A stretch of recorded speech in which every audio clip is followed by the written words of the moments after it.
Hey guys, welcome back. I hope you're having an amazing day. Let's get right into the stories. The first story is titled, Steal My Cherished Toy Airplane and Get Away with It Because of Gendered BS? Enjoy the cold, searing revenge a year later. Setting, 1982 Los Angeles metro area. I was a 6 to 7-year-old girl. My grandpa bought me a cool toy airplane. It was a green dual-propeller fighter plane made of metal. I took it to school one day for show and tell. I had researched the plane and who flew it during which battle, etc., and was ready for my report. I took it out at recess. This little crap, Victor, asked to play with it. Then he wouldn't give it back. I cried and complained to the teacher. The principal got involved and said I must be lying because girls don't play with that stuff. He refused to look at my proof, the report I wrote for the presentation. So, Victor, smirking, got to take it with him. I was not able to do my report and got a 0 on the assignment. I was ahead in reading and other subjects, usually a teacher's pet. I was not used to getting poor grades or being called a liar, so the incident was devastating for that reason more than the loss of the plane. My mom came to pick me up from school, and I told her what happened. She immediately parked and stormed the principal's office and tore him a new one. We showed him my notes for the report. He apologized and went to look for Victor. Well, Victor was gone by then. The principal said there was nothing the school could do to make him give it back. I was pissed. I was like, can't you give him detention until he returns it? But they were wimps about it and told me to drop it. Victor would make airplane noises and make his hand into a little airplane around me when no one else understood what he was doing. He was a little sociopath. I hated him, but was pretty powerless about it. Fast forward about 6 months. My mom started working 16-hour shifts on weekends only, and I would get babysat for the whole weekend, spending the night. I was at one couple's house for about a year, but they tried to baptize me against my will without telling my mom. She was pissed and fired them. She had to work the next weekend and was desperate for a babysitter. Fortunately, a friend pointed her in Consuela's direction. Consuela, let's call her C, was a 50-something-year-old grandma with 100 kids at her house. She would watch at all hours. She had a bunch of teens and 20-something-year-old boys of her own. She was originally from Mexico, and they spoke almost exclusively Spanish. C was a hard-working woman. She also had a full-time job during the weekdays and did great with the kids. But she had a temper. Her boys were slovenly and would mope about. She would holler at them. When she hollered, we all fell in line. Or you got the business end of her wooden spoon. Sometimes she would yell at me, but I didn't understand as my Spanish was pretty rudimentary. I was taking it in school and had quite a few Spanish-speaking friends, but when C would yell, I would get stressed and not understand. I usually would just hide under the bed and stay out of sight. I realized after a while that C was mostly bark and got used to her after a while and learned how not to piss her off. She called me her good girl, and I rarely got in trouble. But I harbored some hard feelings toward C, as you can imagine. One Saturday, after about 6 months of staying at C's house on weekends, Mom drops me off, and who do I see in the living room but Victor? I was like, oh, hell no. Now I have to be around this little crap and try to avoid getting yelled at all weekend. Ugh. But then a plan came to me. I observed that Victor didn't speak much Spanish. He was half Mexican, but lived with a non-Spanish-speaking parent after a divorce, and he was out of his element. Gone was the smirking butthead. He had big eyes full of fear. The first time C went off on one of her boys in front of Victor, he was stunned. The son got fired from his job, and when he told her, she chased him around the house with her spoon. He was twice her size and was completely cowed by her. Victor surmised that if that big guy was scared of C, then he better stay out of her way. C was a great cook, but she used the cheap cuts of meat and cut corners to feed all those kids. The next day after Victor started coming, a Sunday, she gave us sandwiches for lunch. As an adult, I love avocados, but as a kid, I thought they were grody. She handed us a chicken gristle with a huge slab of avocado. One simply does not refuse to eat C's food. It is a surefire way to get hollered at. Victor ate his in the other room, unobserved by anyone. I took a few bites in front of C to show her I was eating it. I looked for a way to dispose of it, like give it to the dog or something like I usually did when I didn't like what I was given, but the dog was out with one of C's sons. Then the plan all came together. C's son, who was at home watching TV, got up to go to the bathroom or something. I lightning fast hucked the sandwich under the son's easy chair where it would not be seen. Then I go about my day and go back home that night. I see Victor at school all week, and he went back to his smirking BS about the airplane business from before. That Saturday, we were back at C's house all weekend, and he's the meek little angel like last weekend. C goes into the TV room and says, "What's that smell?" in Spanish. I froze up. I was scared, but this was it. This was my moment. I was all innocent. P.U. What is that? She made her son get up from the easy chair and lift it to find a nasty, moldy sandwich.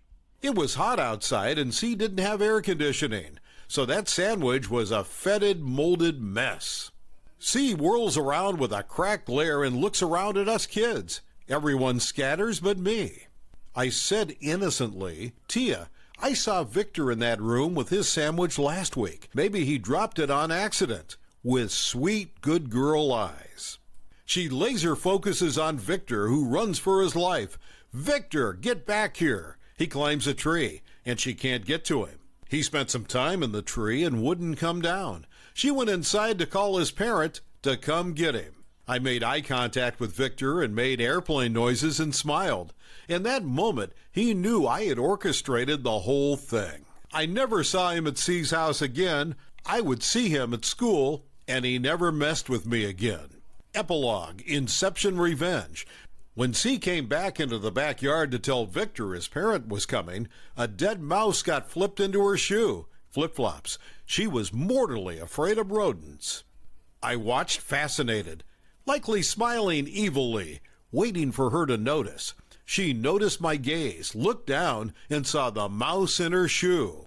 She screamed and hollered. Later that day, I caught her looking at me, scrutinizing me.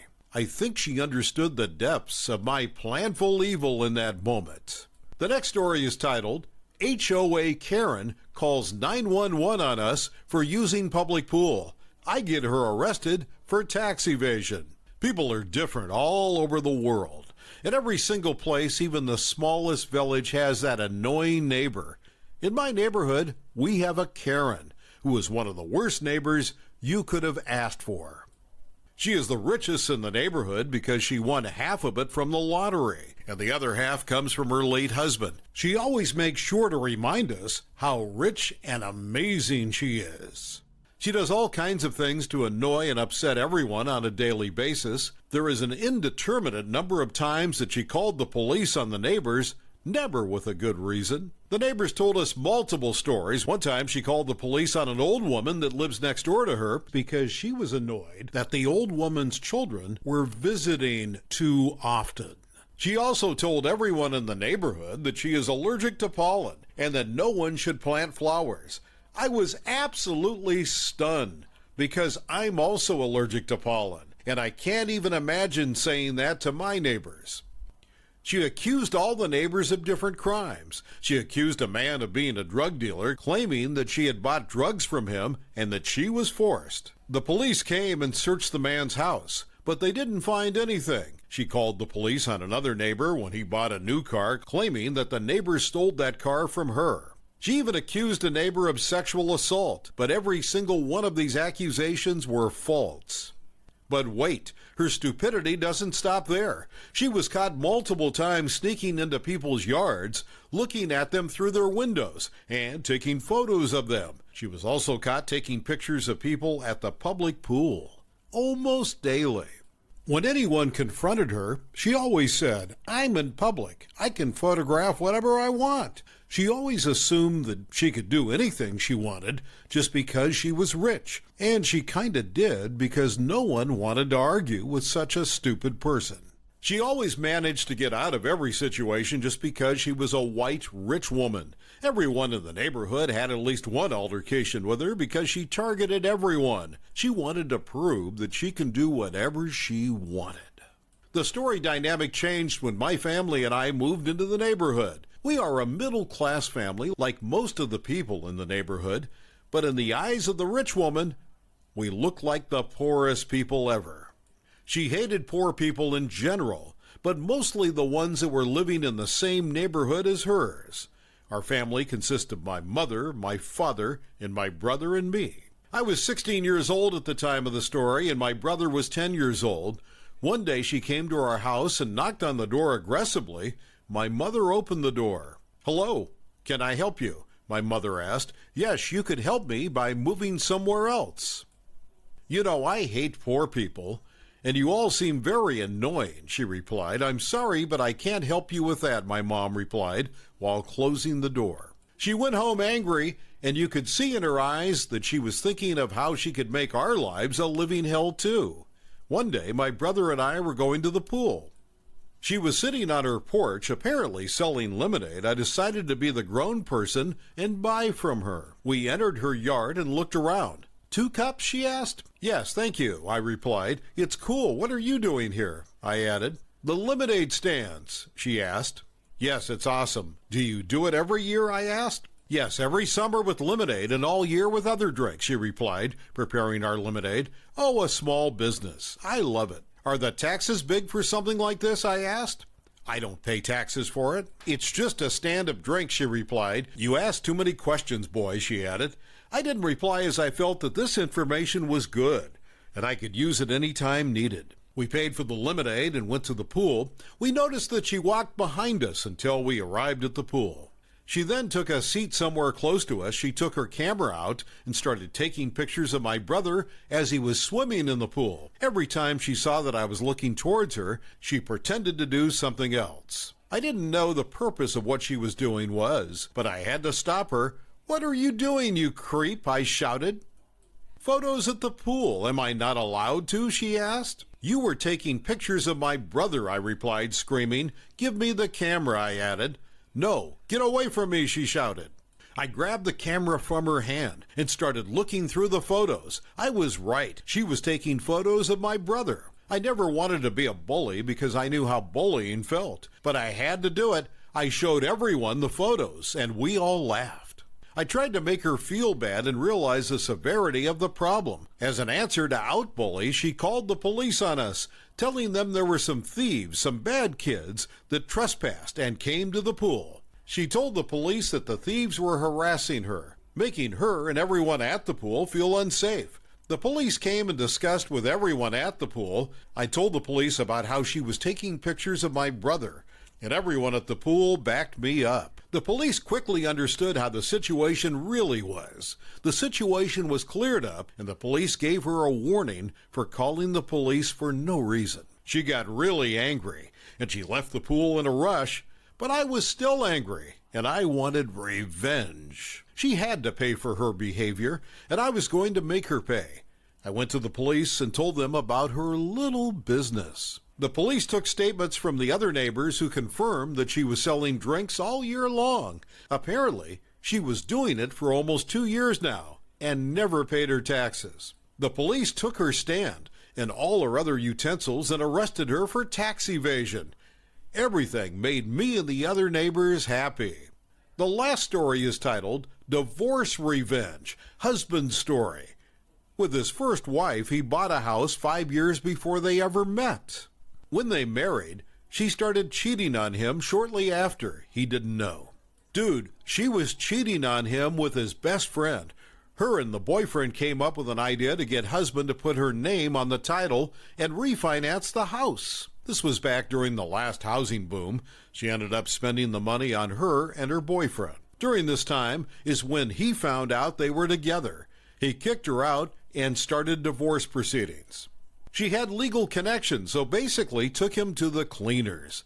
In the decree, stated he had to refinance and get her name off the house. By that time, the housing market had crashed bad, and he was not able to refinance, even after trying several times. As years go by, and he had moved out of state, but kept the house as a rental since he couldn't do much with it.